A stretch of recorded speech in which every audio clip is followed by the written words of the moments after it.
Assalamualaikum warahmatullahi wabarakatuh. Perkenalkan, kami dari kelompok 3. Pada kesempatan kali ini, kami akan mempresentasikan materi dengan judul Pengantar Farmasi Veteriner. Dalam presentasi ini, kami akan membahas mengenai pengertian veteriner, istilah dalam ilmu farmasi, perbandingan antara hewan dan manusia dalam konteks farmasi, hingga strategi pengobatan dan sediaan veteriner. Berikut adalah anggota kelompok 3, yaitu 5 orang. Yang pertama, Risa Alivia Damayanti dengan NPM 23049. Yang kedua, Fitria Taufik Nuramdaniati dengan NPM 23059. Yang ketiga, Dila Maula Fadilah dengan NPM 23060.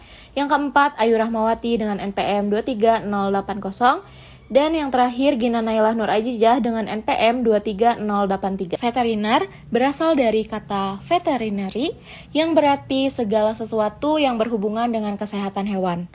Ilmu veteriner mempelajari penyakit, pencegahan, diagnosis, dan pengobatan pada hewan, baik hewan ternak, peliharaan, maupun satwa liar. Tujuannya untuk menjaga kesehatan hewan, keamanan produk hewani, dan kesehatan masyarakat. Selanjutnya, di sini ada ilmu farmasi veteriner. Ilmu farmasi veteriner adalah cabang ilmu farmasi yang mempelajari segala aspek penggunaan obat untuk hewan, mencakup formulasi, cara kerja, keamanan, dosis, hingga efek sampingnya pada berbagai spesies hewan. Ilmu ini merupakan kolaborasi antara farmasi atau pengembangan dan pengelolaan obat dan kedokteran hewan, yaitu penggunaan obat untuk hewan. Selanjutnya, di sini saya akan menjelaskan hubungan antara hewan dan manusia. Hewan dan manusia memiliki hubungan biologis dan kesehatan yang erat. Banyak penyakit bersifat zoonosis atau menular dari hewan ke manusia. Oleh karena itu, pengelolaan kesehatan hewan juga berperan penting dalam kesehatan masyarakat, One Health Concept. Selain itu, reaksi obat dan metabolisme bisa berbeda antara hewan dan manusia, sehingga perlu penyesuaian dosis dan formulasi. Selanjutnya, pengobatan pada hewan. Pengobatan pada hewan bertujuan untuk: pertama, mengobati penyakit dan mengurangi gejala. Kedua, mencegah penularan penyakit zoonotik. Ketiga, meningkatkan produktivitas ternak dan kesejahteraan hewan. Pengobatan dilakukan dengan mempertimbangkan spesies, berat badan, umur, serta metabolisme hewan, karena tiap hewan memiliki respon farmakologi yang berbeda. Selanjutnya, falsafah obat dan pengobatan.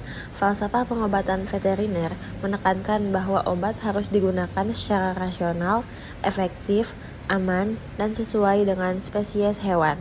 Selain menyembuhkan, obat harus memperhatikan aspek kesejahteraan hewan serta keamanan produk hewan yang dikonsumsi manusia. Selanjutnya yaitu strategi pengobatan dalam kedokteran hewan meliputi: yang pertama, diagnosis tepat sebelum pemberian obat. Yang kedua, yaitu pemilihan obat rasional, tepat obat, tepat dosis, tepat waktu, dan tepat cara pemberian. Yang ketiga, yaitu pemantauan efek dan residu obat.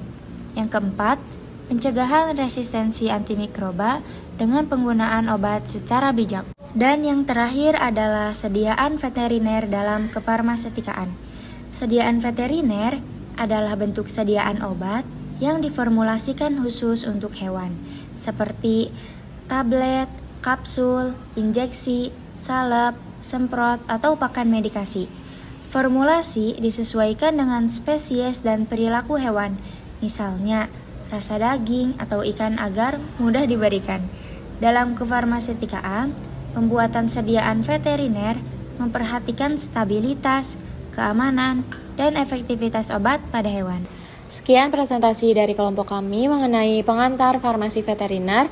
Mohon maaf apabila terdapat banyak kesalahan. Wassalamualaikum warahmatullahi wabarakatuh.